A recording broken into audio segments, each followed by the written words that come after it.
Hi, I'm a DJ and I'm here to tell you that this year's Christmas number one is Christmas Time Ding-a-ling-a-ling by Christopher Beanland. Take it away. Christmas time, ding-a-ling-a-ling, it's Christmas time, ding-a-ling-a-ling. Christmas time, ding-a-ling-a-ling, it's Christmas time, ding-a-ling-a-ling. Hey there, Sonny, would you like to eat some coal? Yes, my daddy is on the dole. Christmas time, ding-a-ling-a-ling, it's Christmas time, ding-a-ling-a-ling. Hi there, orphan, are you sad? Yes, I am, each Christmas is bad. Christmas time, ding-a-ling-a-ling, it's Christmas time, ding-a-ling-a-ling. Okay, Grandma, you've got gout. Why don't you try and eat a sprout? Christmas time, ding-a-ling-a-ling, it's Christmas time, ding-a-ling-a-ling. Christmas time, ding-a-ling-a-ling, it's Christmas time, ding-a-ling-a-ling.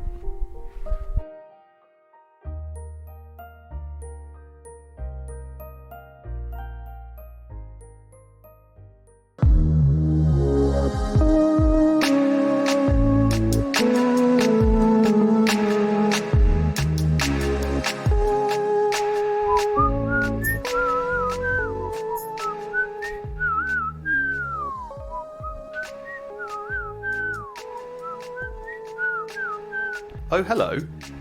Welcome to Park Date, and happy holidays, Merry Christmas, and I hope you're enjoying the day. This is our special Christmas podcast, which, as always, features David Baldwin and me, Christopher Beanland. This year, tragically, we both died, and so I am speaking to you from the grave. I'm not quite sure how I'm managing that, but I am. And it seems to be working perfectly fine. So I hope you'll enjoy our Christmas episode.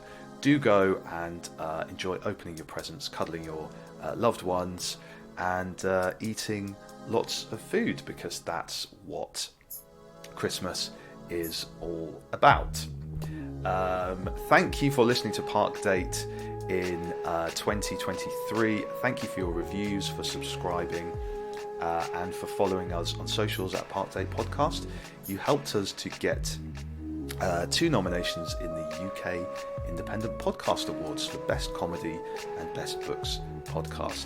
Thank you to all listeners. Have a great Christmas. Enjoy the episode, and we'll be back next year.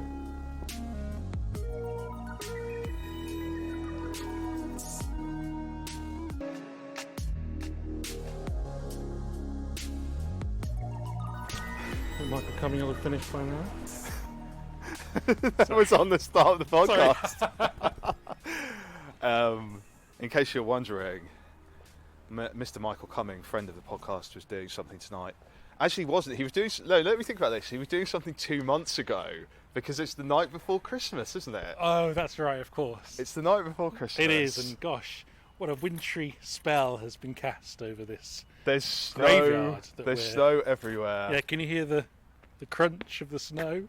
Snow crunching underfoot. Yeah. Those bangs in the background are not fireworks on bonfire night. No, it's just gunfire. The gunfire of Birmingham that you normally hear at Christmas. Michael. What was Michael Cumming doing that thing 2 months ago? Was that in the Mockingbird? That was, and it was a Toast of London event with Arthur Matthews, Yeah. the acclaimed comedy writer, like yourself, an acclaimed comedy writer. Well, acclaim one day, but Future acclaim. David, there's something we need to tell people. We're actually, in the spirit of a Christmas Carol, not everyone will know that we are actually dead. We are dead, and we have risen from the dead in order to make a posthumous podcast. And we're in a graveyard. We're in a graveyard because we've risen from the dead, so this is where we live. How long did it take us to rise from the dead? How long did it take Jesus? He took 7 days. 7 days. I think we were quicker than that. Yeah, we took... so we beat Jesus. So we are better I suppose. than the Messiah. Well, I'm not saying we're better than Messiah. I'm saying in terms of being rising from the dead. Rising from the We're dead. better than him at that. There's one thing we're better at than him, and it is rising from the dead. Yeah. Which we've done effectively and in a shorter amount of time. Absolutely. But then everything has sped up. You know, we've used technology to rise from the dead. There's a special app you can use now. Oh, yes, of Here's how you course. can rise from the dead. You just use the app, and it brings you back to life. The Rise app. Rise. That's what it's called, the Rise app. Rise, Exactly. with a If Z. Exactly. If you've died, then you use the app, download the app, and it will bring you back from the dead. Amazing. Who are you looking forward to haunting the most?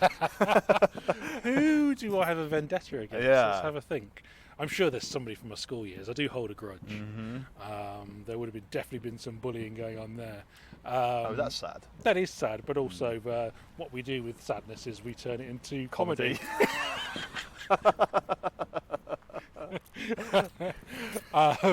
So yeah, no, I'll have a think. There's a few. I mean, part of me is tempted to go for Noel Edmonds, but Is he dead?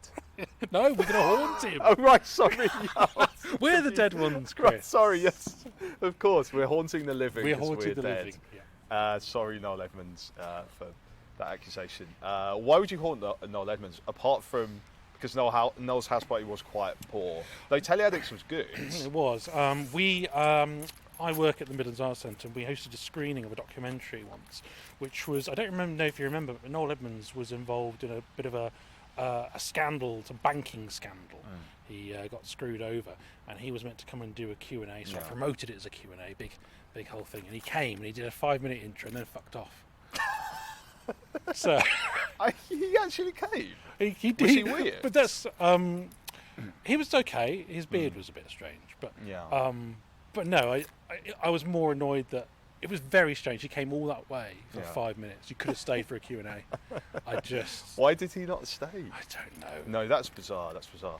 The clanking you can hear in the background is the shackles and chains attached to David's ankles, because of course, as a ghost, you have those things like kind of chains attached to you. That's the noise you can hear in the background. Do the chains represent sins?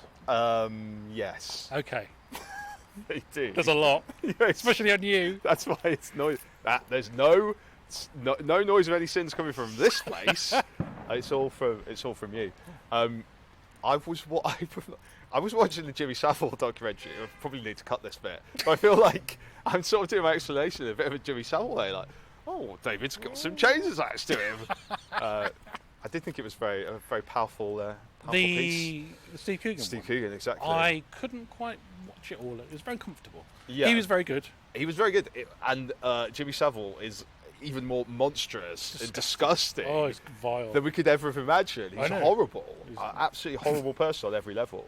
But Coogan's performance was quite good, I thought. Very much so, very good. He is a very good actor when he gets down to it. And I think there was bits of levity in that, which actually, I think you actually needed. There was some sort of comic moments. I think you needed those a little bit as well. Otherwise, it would have just been unwatchable. So, who are you thinking of haunting? That's a very. When Father Ted makes that list, Yes. he goes like, "And now arseholes." The list would be quite long. extensive. I would say number one on the list would be all the people that have not commissioned shows And never will now you're dead. artists, by you or I or us together. And exactly, that one dead. There's obviously no chance of any of that happening. So I think they would be at the top of the list, but also, bad people like dictators and those kind of things. I think you're just saying that. I don't think you would do that. I think to look good posthumously, you're saying, I'd go after the baddies. the I don't bad think you would. people. No, I think you'd go for really the petty ones. Yeah, exactly.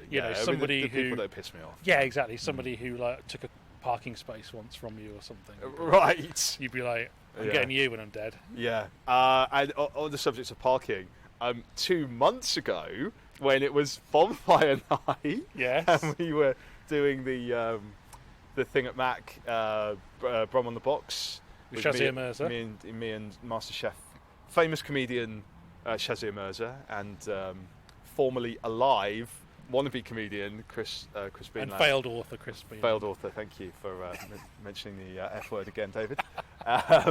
There was very big parking problems. Yeah. You couldn't get into your own place of work. I know, well that is the problem. It's one of the reasons that led to my death. I was so stressed. That was the night it happened. Well, yeah, I mean, Wasn't wasn't the night. It wasn't the night. It okay, led. right. I was taken ill. So it started the sequence of events. Yeah, led to absolutely, your and death. then it led.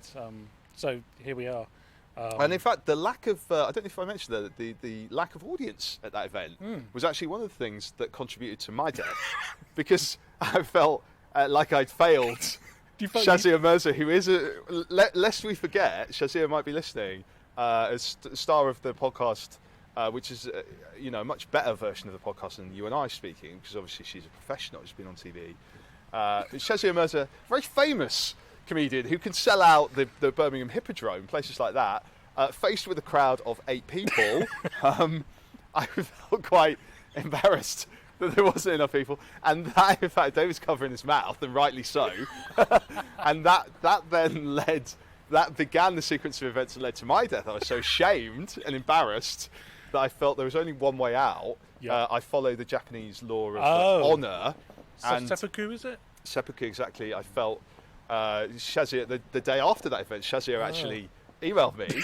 So again, remember 2 months back, but plus 1 day, she messaged me, Chris, it was really great, but I was very, very kind of upset and unhappy actually that there were so few people. I'd driven all the way from London. Why was there only 8 people? Did you not do any marketing or anything? Did Right, you not? like how did this happen? It's a Saturday night. It's Saturday night in Birmingham. How did it happen? And I felt so ashamed, embarrassed.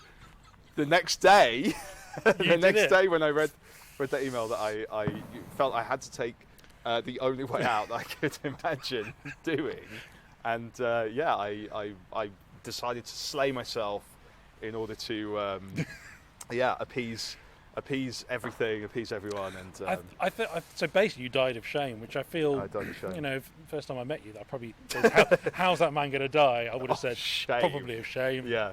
And actually, considering I've been doing some stand-up comedy recently, I've also been dying of shame in kind of more metaphorical and less lyrical ways. But people obviously won't have to endure any more of that now, because I can't posthumously perform stand-up comedy. Only because we're just sort of ghosts in the ether, we can do a podcast, but.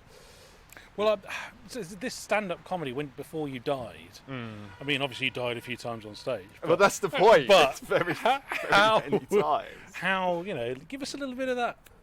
Come on, give us some of your joke. Yeah, but the funny stuff you say on stage. The problem is that I'm going, oh, look at me! Please make me feel less ashamed. Oh, you were at my gig the other night. Feel the hole inside my soul. Yeah, and laugh at me. That's basically it. Yeah. And I think when I did that material, obviously past tense, that got some laughs. Yeah. I mean, the problem is when I was trying to do the material that I'd written about things like Telly Savalas looks at Birmingham, it didn't go down very well. No. As you could have predicted. I think me talking in London about Birmingham, brutalist architecture, Telly Savalas. Yeah. It's too niche. It's too niche. Yeah. It's too niche. I mean, you love it, and I get that. I wouldn't say love. Well, you do talk about it a lot. Oh, I mean, those things. Yeah, I thought Telly you meant Savalas. stand-up comedy. No. Savalas. But Telly Savalas, you bloody love. Very much so. Very much so. And especially his story about seeing a ghost, which ties in nicely with us now that we're dead. Now that's almost as if we wrote this, because that is a very good point. Telly Savalas believes in ghosts, and there is a ghost story program where he talks about seeing a ghost, and in fact, a ghost gave him a lift. He believes that a ghost gave him a lift. He'd been on a date in Brooklyn. His car ran out of petrol or gas, as they say in America, and a ghost in a car picked him up. Then do you remember what kind of voice the ghost had in that story? It was something like, "Oh, Telly," something like that. David is exactly right. Telly Savalas describes the ghost as having a very high-pitched voice, and he impersonates it. The ghost says, "Hi, Telly, I'll drive you home."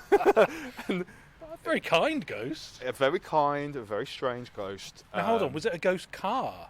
No, real car, Well, but driven by a ghost. Okay, so where did he get the car? Where Yeah. did the ghost get the car from? Exactly, and I'm also thinking now. I didn't know what, and now we're both dead. I didn't know what we could do, but it seems like now there are actually more avenues open to us than I first thought. Oh, okay. We could go and steal a car. We could. We're in Moseley, people steal cars here very All the regularly. time. Yeah, we could steal a car and go joyriding, which is basically what Birmingham people do. Yep. So For fun. that could be, after we've done this podcast, we could do that. Yeah. And because it's Christmas, we could steal the car, but we could deliver presents to children on this Christmas Eve night. Well, so hold on. No, but the presents are real. They're not ghost presents. They're real presents. Okay, and because a I real don't car. want to disappoint the No. children and deliver Yeah. them. Well, basically, it's sort of like thin air, really, and they'll Yeah. be like, "Oh, this toy's great." Oh, Just it It just just disappears. disappears. Exactly. Here's your new Lego. Yeah. But you're sort of like, Oh, so you become a really bad ghost if you do that. yeah, no, it'd be real things. And in fact, all the child would see is the present sort of levitating into the house, and they would think they would probably have some kind of breakdown. Yeah. They would be very scared. But they would get a present out of They it. would get a present, and we could tell them Santa Claus was an invisible ghost or something. Right, like that. okay. So That's definitely a really good way not to mess up your children. exactly. Okay, well, I mean, how many children are we doing this for? Because there are a lot of children. All the children in Birmingham. Oh, where we that's are. a lot. That's so a there's lot. 1 million people here. I would guess that means 100,000 children. Is that how? I don't know. I have no clue. 100,000 children. So we will deliver, as ghosts, we'll deliver one present to each of those Right. children. As we all know, Birmingham City Council has gone broke. I think has. the schools have closed down here. Kids don't really have much to look forward to in this city. Look at it. It's, What are you talking about? It's a delightful graveyard on a crisp, wintry eve. Crisp wintry Eve of New Year's Eve, Christmas Eve. I'm going a bit Jimmy Savile again. Christmas Eve night.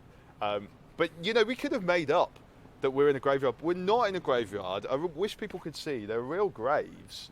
It's spooky as hell. Yeah, actually. it is. Should we have a little? Yeah, let's walk wander around. Let's walk around. We're probably going to get mugged in the graveyard or something. Well, not as ghosts.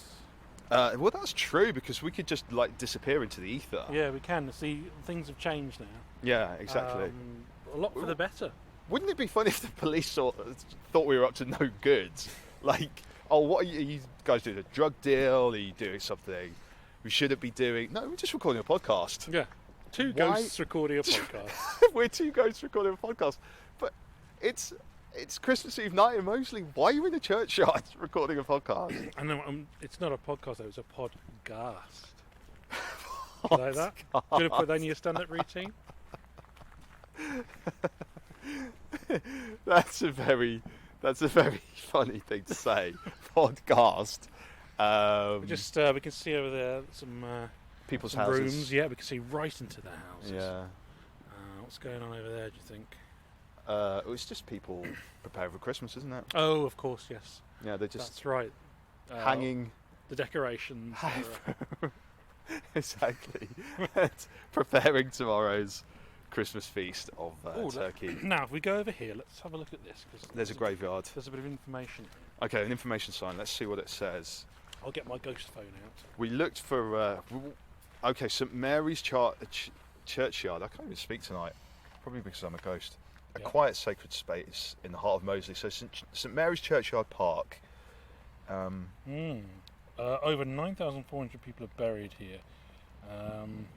9,402 now. 9,402. We're going to climb back into our graves after the podcast. Absolutely. Yeah, I mean, there's. Hold on. 1981, isn't that the year you were born? It is. That's exactly the As year you I was explore, born. you might spot a few burials after 1981 into existing plots. Well, there you go. Well, that's really interesting. David, born in 1981, died 2023. What does this turtle say? The turtle says, "Can you find me in the churchyard?" No.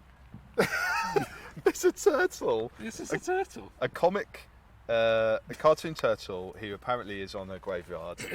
Oh, there you go. but it's- Little turtle hunt for the kids in the graveyard. It's very dark.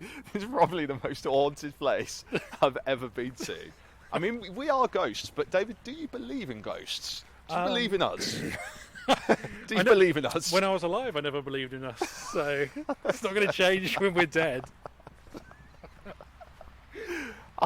I want to watch that Enfield Poltergeist God, there's been program. well, of course, the original one that sort of was based on that was Ghost Watch, which I was. We're big fans of which Ghost Watch. genuinely freaked me out as a child. I was. Yeah. Mr. Pipes. Pipes. Oh my goodness! And Banging away. I've since Bang, met bang, bang. the director Leslie and the writer Stephen, and they are lovely people. But I still have that mental scar in my brain. From Yeah. that. And then yes, they've since done numerous things. The Conjuring 2 was based on it. Yeah. They've done documentaries and all kinds of stuff. Ghostwatch is an absolute classic if you've It not is. seen it. It purports to be a documentary, and it looks real because it's got Michael Parkinson, Craig Charles, Mike Smith, Yeah. and Sarah Green presenting it, who were all very big stars at the time on BBC TV. It starts off looking like a real documentary, and it's not. It's fake, and it's very powerful, isn't it? Very yeah, absolutely. upsetting. I was traumatised by it. Yeah, I mean, by the end it becomes ridiculous, but in the Yeah. early stages, it's genuinely quite upsetting. Exactly. Um, And that's actually what we base this podcast on. It purports to be a genuine podcast, but actually, actually it's completely fake. Everything's completely fake, and then at the end, it's very traumatizing, and everyone has a breakdown. well, here's a good question for you. Now that you're dead, and of course, you can now record all kinds of park date podcasts with Yeah. dead people. So who are you going to choose? This is a very, very good question. Yeah, there's all kinds of people you could suddenly meet Yeah. up with. Yeah, this and, is a go very and good wander question. around a park, Well- chatting away about nothing. 2 months ago at Brum on the Box with Shazia Mirza, one of the things we showed was Bill Hicks talking on Pebble Mill. Pebble And Mill. I think dead Bill Hicks would be a great Oh, that would be good. person to talk to. Yeah. Judy Spires did an absolutely appalling, sorry Judy if you're listening, but did an appalling job of interviewing Bill Hicks on Pebble Mill. Did not know what she was letting herself in for, talking about at all. Was asking him if he wrote his material or we just made it all up on stage, which is a kind of like interview 101 question to ask a stand-up What was his comedian. reaction to that? He seemed very. I said this after 2 months ago after we showed it. I said Judy Spires didn't know. Looked like she didn't know why she was there. Bill Hicks looked like he didn't know why he was there. The entire audience looked like they didn't know why they were there. Bill Hicks was like, "Why am I here in Birmingham on a daytime talk show where I've been told to be clean, being interviewed by this quite strange woman who looks like she's out of a Marks and Spencer's commercial. And doesn't know who he is. Doesn't know. It doesn't have the foggiest who he is. Name drops one of his albums to prove that she's done her research, but has basically never seen him before. Doesn't really know what he's doing. But I think that would be a good one. That would be a good one. Who else would be good? Oh, I don't know. Let's have a think. Who's passed away recently? If anyone on recently, we could get nice and fresh. Can't think of anyone. Michael Gambon. No. Yeah, that would be interesting. That would be. Oh gosh, I've completely lost this person. It was a big one. Who is it? It was a big one. It was a big death. And I haven't got it. It's gone. Who was it? Oh, it's gone. Or is it really recent? Yeah, pretty recent. An actor, showbiz, comedian. Matthew Perry. Matthew Perry. Of course. I think what's notable about Matthew Perry is that I have not read anyone saying anything negative. They've all said really nice things Everyone about said him. really nice things about him. It seems Which to is me incredible. It's right because he was an addict. Yeah. He's obviously had a chaotic life, and yet a lot of people seem to have a lot of time for him. He seems like he's touched people in a lot of positive ways. Yeah. It's incredible, isn't it? Have you seen that awful interview with, is it Peter Hitchens? Is that who it is? They're talking about addiction. Is it Right. Peter? I Right. think it is. And Peter, he's the absolute He's one of the worst people I've ever seen in my life. He is appalling. Yeah. He just sits there going, "I know you're wrong and I'm right, and this is," and he can't take jokes. He's like, "Oh, you can't debate seriously. You can't debate." It's just like, oh my god, calm down, mate. He is a monster, and so Matthew Perry comes out. Hi, Peter. Thanks for listening. Oh, is he next on the podcast? Yeah. We'll go in Hortley after this. Yeah, why not? So yeah, I think you see Matthew Perry there, and you think, yes, he's a man who's been through a lot, and he was clearly trying to give back, and that was nice to see, actually. Yeah, I didn't realise to what extent he was doing that, but yeah, it's very, very notable. All the tributes to him. Did you watch the Friends reunion? That was a car crash, wasn't it? James Corden. I was going to say you're a noted fan of James Corden, aren't you? Matthew Perry, everyone seems to like James Corden. He doesn't seem to have that many fans, does he? I haven't heard many good things about him. Doesn't have many fans, but that Friends reunion. I mean, Matthew Perry, I don't think he should have been on it. No, he didn't look well. No. It was probably a bad idea. Yeah, absolutely. To have had him on that, I think. Yeah, well, we're just waiting for the Gangsters reunion, aren't we? The BBC. Right, exactly. Birmingham drama. Gangsters being one of the best shows that has ever been made. And 2 months ago, again, we showed the end of Gangsters. David, it was so nice of you to buy those DVDs from the shop. You didn't even shoplift them. No, you I paid for them. Paid for them for once. Yep. Normally it's just up the shirt, isn't it? We've all been there. I stole VHS tapes when I was a kid. Are you sure you want to admit that on the podcast? I genuinely did. Well, I guess you're dead now. Yeah, I'm dead. They can't try and cuff you. You're a ghost. They can't. But yeah, I got away with it. I got loads.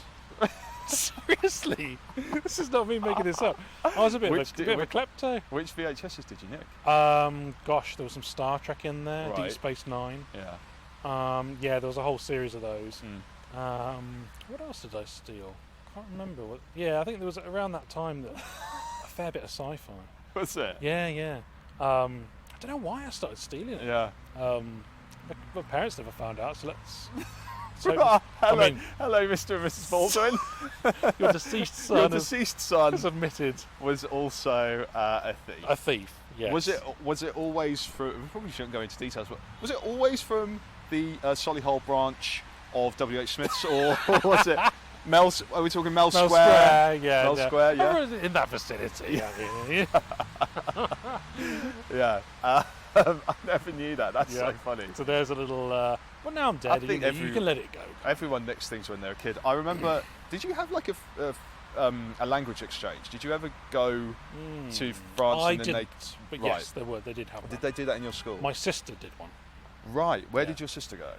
Somewhere in France, but I can't remember where. And when the French students came to Solihull, did they absolutely rinse the makeup and clothes sections of shops like Top Shop in Solihull? I'm sure they did. I have no idea. Are you suggesting that the French are typically look for a 5-fingered discount? I think it's teenagers. I think that's the thing, because certainly when I went to France on a French exchange, and then the French came to our town, and let's just say boots got very heavily done over by those Marseille teenagers, to the extent that I think it maybe made it into the Lin News, the local paper. I think. And I think the Spaniards from Utiel, a town near Valencia, when they came over, I think they were even worse. I think they emptied Top Shop of all their lipsticks, handbags. Well, this is jeans. why Brexit happened. This is why, because we were just fed up of the teenagers coming over on their exchange and just stealing things. I wonder if that still happens. I don't know. I actually read that shoplifting's got a lot worse. I think people just go into Tesco's now and literally just take out what they want. I think it's shoplifting's got out of control. I used to, when I was still alive, I used to buy socks for my kids, and when I was going through, people would just rip out the socks, so there'd be one sock left. So they'd take one sock and leave the other one. Oh, that's ridiculous. Very strange. How are your children going to cope without a father now? I mean, it's not going to be fun for them, I'll be honest. I'm trying not to think about it, because if I do, I'll fall into a pit of despair. So, and that's not what this podcast's all about. No, exactly. It's about fun. It's about good times, uplifting. It's Christmas. Exactly. There a are lovely time. There are two little boys in Birmingham who are about to have Christmas without their dad for the first time. But I'll be watching on. You'll delivering an invisible Santa present. Like, Mummy, I'm scared. There's some kind of presents in the corner. Don't worry, that's only your dad skulking in the corner. Exactly. Yeah, he used to do that when he was alive. But to be fair, I think it's probably a lot better that they ended up just with their mum than just with their dad. If it was to be the opposite way around, I think they'll grow up a lot more rounded. Of the two options. The two options. Yeah. That's definitely the better one. I mean, I can't argue with that. Yeah. So. But it's. I think it's freeing to be dead now. I feel like, I don't have to worry about the tax. Paying tax in January. I don't have to worry. So many things I have to worry about. It's just easy. And when this podcast is done, you can just sort of float into the sky. Just float into the sky, exactly.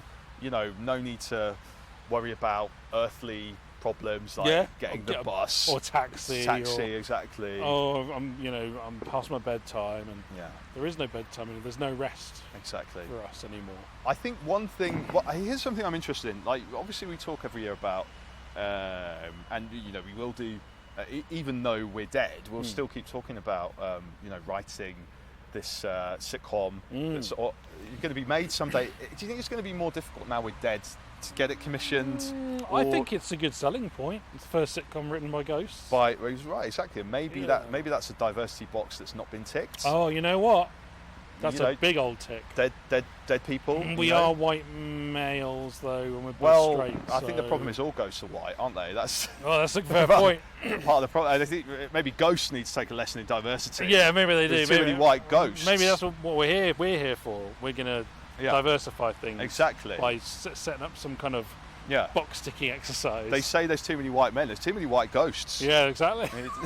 I think ghosts need more diversity, but.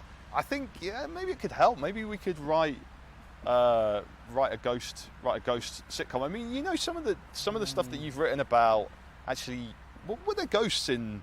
There was a vampire one. There was a vampire. Yes, exactly. And of course, I remember the Rent-A-Ghost was a classic. Rent-A-Ghost is a brilliant children's show. Absolutely. Yeah. So there is. There's a history of it. Mm-hmm. Even Ghosts, the recent BBC, which has run for 4 or 5 series, hasn't it? Even though it's middling at best. It doesn't make me laugh. No, it's nice. It's nice comedy, isn't it? I mean, that's what always gets commissioned now, isn't it? There's just not enough laughs. No, exactly.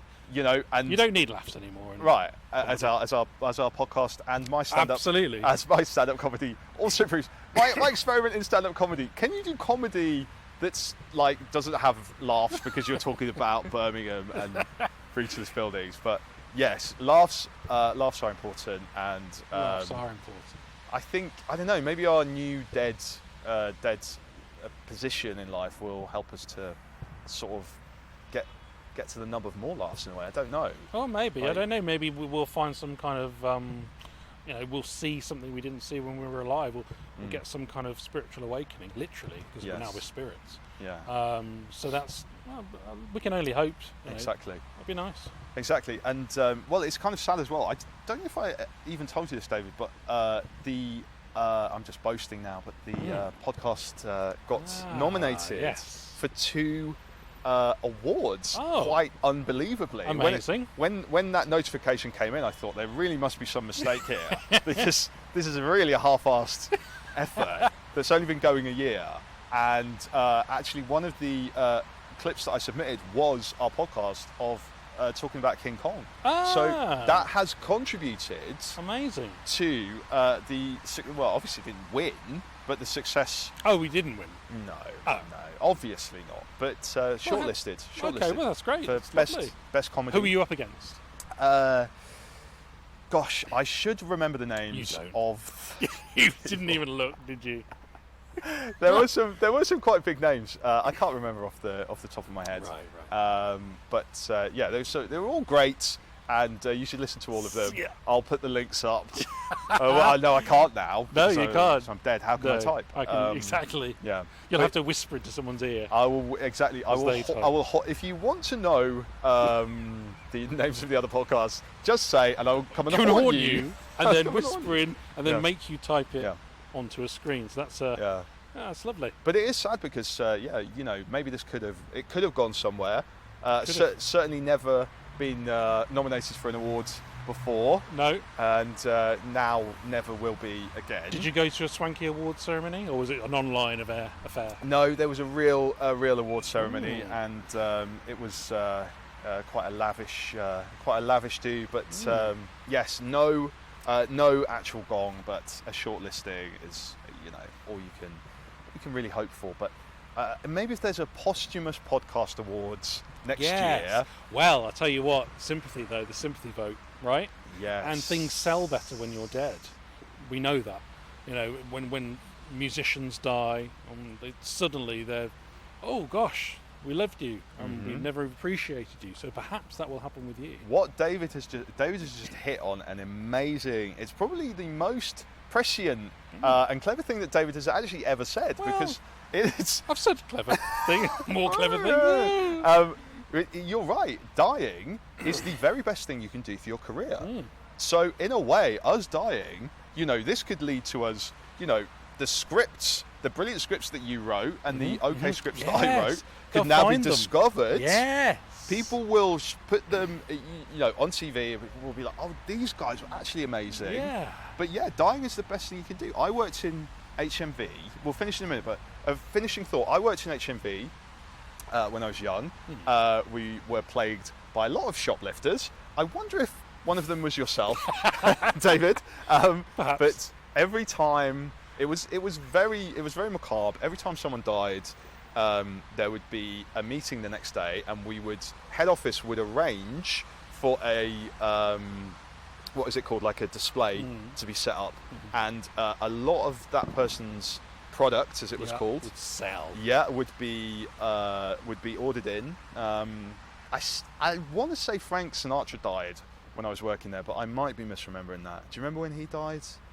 That might be completely 90s untrue. maybe? Yeah, because this was in like '97. Did he die in '97? Possibly not. And that might be wrong. I'll have to check it. But I certainly remember there was occasions where people died, all their products would be ordered in, and it would sell by the truckload. Yeah. So basically, that's what's going to happen with you now. They're going to find all your podcasts and be like, yeah, God, this wasn't it wasn't just as- a man just blathering on about nothing to no one. It was special. right, It was special. right. And maybe when Brum on the Box is on next year, obviously I can't present it because I'm dead, but Shazia, probably best if she does it by herself. She's the famous comedian. Yeah. She's the star. Yeah. It will sell out, but maybe part of that will be people will say, "Oh, Chris was like partially involved in it, so we'll go along." Yeah. And I think also you're in memoriam of you, of course. in memoriam, exactly. And I think, David, your sitcoms, I have no doubt now they will all be picked up by a network, as they say in America. Yes, they do say that. Yeah. That's exactly what they say. Yeah. So I was going to finish on this note. I was going to finish on the note of saying, maybe if you want your career to do better, you should kill yourself. Actually, Merry please Christmas. don't. Merry Christmas. Please don't. Please don't do that. No, please don't. But Don't do that. But now, Chris, Life is important, and life is short, and our lives have ended. yeah, And it's no laughing matter. You know, No. death is not funny, and you should embrace life. Definitely. If you're feeling sad, go and don't do what you did, which is commit seppuku. So don't do that. I shouldn't even make light of it, really. Which is almost quite childish, really, what you did there. It was. It was just But- because a but few the- people didn't turn But up to the your comedy. shame, David, the shame and embarrassment So that I much. felt 2 months ago of no one turning up. It's very fresh, isn't it? In your And then mind? it's very fresh in my mind. And then, as I said, 2 months, and then 1 day later, when I received the email from Shazia telling me how upset and sad she was that there was no one there, and / angry actually, Oh yeah. and the lack of promotion that she'd come all the way. You know, I felt there's no other option. So Well, I think now's the time for you to float away into the sky, really. I think we're going to float away into the sky. So we'll say Merry Christmas. You need to go and see your your children. I hope they're not crying too much. So do I. And we'll both float off into the sky.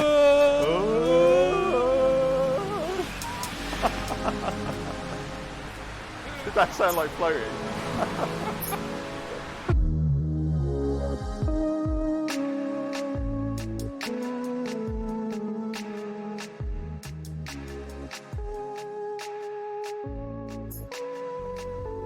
Ho, ho, ho, ho, lo.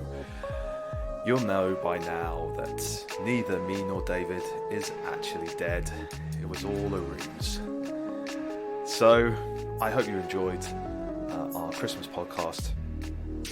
Do have a great Christmas with your nearest and dearest. And if you're alone, well, I feel very sorry for you. Go and find some solace with supermarket workers. I find if I'm lonely, that works very, very well. Just talk to the people in M&S Simply Food. They're always very, very friendly, especially in the Dalston branch. Have a great time, and don't forget to leave us a review and follow us on socials at Park Day Podcast, and listen next year for more of the same. Coming up on Park Date next year, I'll be interviewing the first seal in space.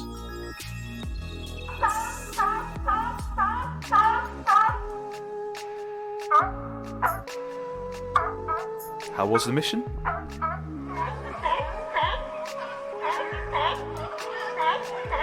And how did you get back to Earth?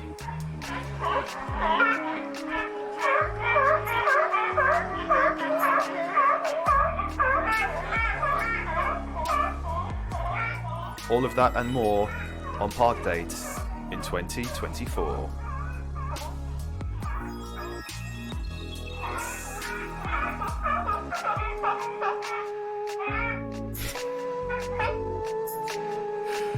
So stupid. Why do I do these things?